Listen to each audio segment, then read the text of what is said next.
श्री गंगानगर में आशा सहयोगिनियों का गुस्सा अब खुलकर सामने आ गया है। मानदेय और प्रोत्साहन राशि के भुगतान में देरी को लेकर आशा कार्यकर्ताओं ने जोरदार प्रदर्शन किया और जिला प्रशासन को ज्ञापन सौंपा। आशाओं का कहना है कि लंबे समय से उनका भुगतान रुका हुआ है, जबकि वे लगातार स्वास्थ्य सेवाओं में काम कर रही हैं। मेरा नाम आशा रणवीर कौर, पीएससी ख्यालीवाला से।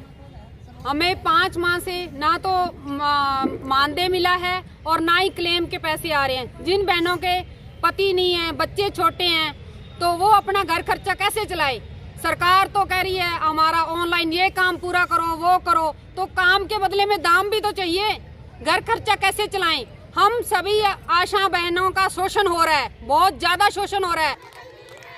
आशाओं का आरोप है कि सरकार महिला सशक्तिकरण की बात करती है, लेकिन जमीनी हकीकत अलग है।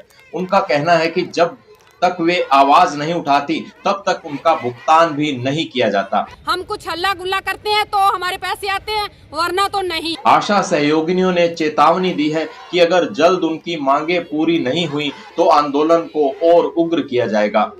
मैं संगीता सिंह, आशा सहयोगिन, श्री गंगानगर से। आज हम लोग इकट्ठा हुए हैं क्योंकि हमारी 6 महीने से तनख्वाह कुछ भी नहीं आ रहा, ना मानदेय आ रहा, ना क्लेम का पैसा आ रहा है। सरकार सोई पड़ी है। सरकार को हम दिखा देंगे अब की बार इलेक्शन में, इनकी ऐसी की तैसी करेंगे अब की सरकार की। आशा सहयोगिनियों का कहना है कि अक्टूबर 2025 से अब तक का भुगतान नहीं हुआ है, जिससे उन्हें आर्थिक परेशानियों का सामना करना पड़ रहा है।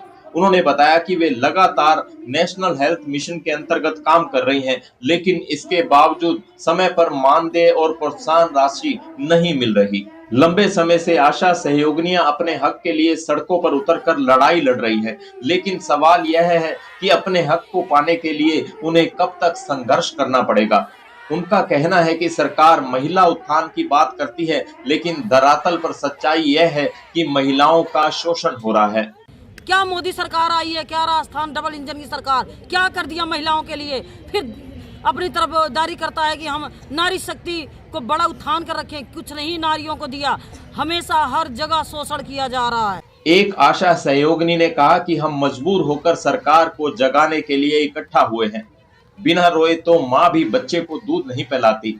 हमारे साथ भी यही स्थिति है। जब हम आवाज उठाते हैं तभी भुगतान होता है, नहीं तो हमें अनदेखा कर दिया जाता है।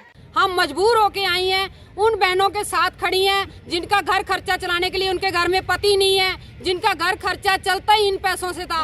वो अब क्या करे? हम उन बहनों के साथ खड़ी होके आज सरकार को रोने आई हैं। ये सरकार हमारी बात सुनती तो पहले ही सुन लेती, लेकिन बिना रोए तो कहते हैं ना, माँ भी बच्चे को दूध नहीं देती। हमारे साथ तो वही कहानी है। राजस्थान आशा सहयोगिनी स्वास्थ्य संघ की प्रदेशाध्यक्ष सीता स्वामी ने कहा कि सरकार ने उनसे काम तो एएनएम और जीएनएम के बराबर ले लिया, लेकिन मानदेय ऊंट के मुंह में जीरे के समान है। उन्होंने कहा कि अगर मांगों की सुनवाई नहीं हुई तो आशा सहयोगिनियां सड़कों पर उतरेगी, जिसकी जिम्मेदारी सरकार की होगी। मैं सीता स्वामी, आशा सहयोगिनी स्वास्थ्य संघ प्रदेशाध्यक्ष। हमने सरकार को बहुत बारी अवगत करा दिया। अब की बार उम्मीद थी सरकार हमें परमानेंट करेगी या मानदेय बढ़ाएगी। सरकार ने कुछ नहीं किया, कुछ भी इन्होंने तो ठेंगा दिखा दिया। ये हमारा इतना काम है, हमारी बहनें इतनी तंग हो रही हैं काम से। काम तो दे दिया हमें एनम जन्मों बराबर, और मानदेय हमारे ऊँट के मुँह में जीरा।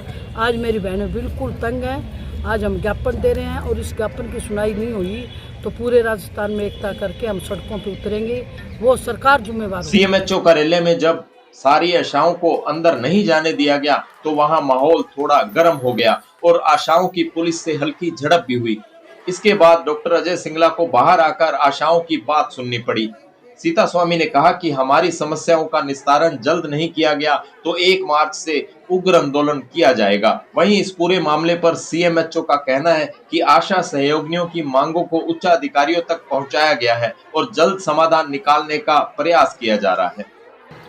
जो आशाओं का मानदेय है, जहाँ तक मेरी जानकारी है, हमने हर आशा का विद इन टाइम 1 तारीख को बिल हम ट्रेजरी भिजवा देते हैं। जानकारी में आया कि बजट पूरा नहीं होने के कारण कई बिल रिवर्ट हुए, उसके बारे में हमने स्टेट लेवल को अवगत करा दिया। प्रयास करेंगे जल्दी इनके बिल पास करवाए जाए। फिलहाल आशा सहयोगिनियों ने साफ कर दिया है कि अगर जल्द भुगतान नहीं हुआ तो वे 1 मार्च से काम बंद करने का बड़ा फैसला भी ले सकती हैं। अब देखना होगा कि प्रशासन इस मामले में क्या कदम उठाता है। हम गसिंगपुर जिला श्री गंगानगर आज धरने पे आए हैं। गसिंगपुर से 3-4 माह से हमारा मानदेय नहीं आया और एक हमारा अक्टूबर से लेकर अब तक क्लेम जमा नहीं हुआ। अब सरकार से विनती करते हैं कि अब आराम से हमारा बजट पास नहीं हुआ, ना हमें कुछ दिया बजट में। अगर अब हम सड़कों की बजाय हम आप हॉस्पिटलों में धरना देंगे।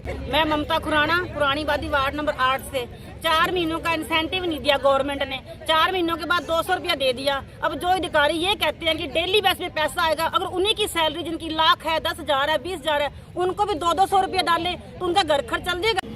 मेरा नाम लीला देवी, गांव मैया PSC मैयावाली से है। हम 2004 से इस पोस्ट में लगे हुए हैं। अभी तक हमें हर दिन काम दिनचर्या जितने काम ही काम बढ़ाए जा रहे हैं। जो हमें मिल रहे थे बहुत ही कम मानदेय, उसमें भी अब रो रहे हैं, नहीं आ रहा है। तो हमें बताओ कि काम की इन्हें याद रहता है तो इनका 2-5 मिलता है, वो क्यों नहीं रहता? तो इनका घर चले तो कैसे चले, क्यों नहीं सोच रही? और जब भी थोड़ा सा बोलते हैं तो हर PSC के ऐसे बोलते हैं स्टाफ आप मानदेय कर्मी है और आपको हटाई दिया जाएगा। ये दबदबा हमको कब तक देंगे? खबरों की जानकारी के लिए हमारे चैनल से जुड़े रहिए और इसे सब्सक्राइब करने के बाद बेल आइकन को पुश कीजिए।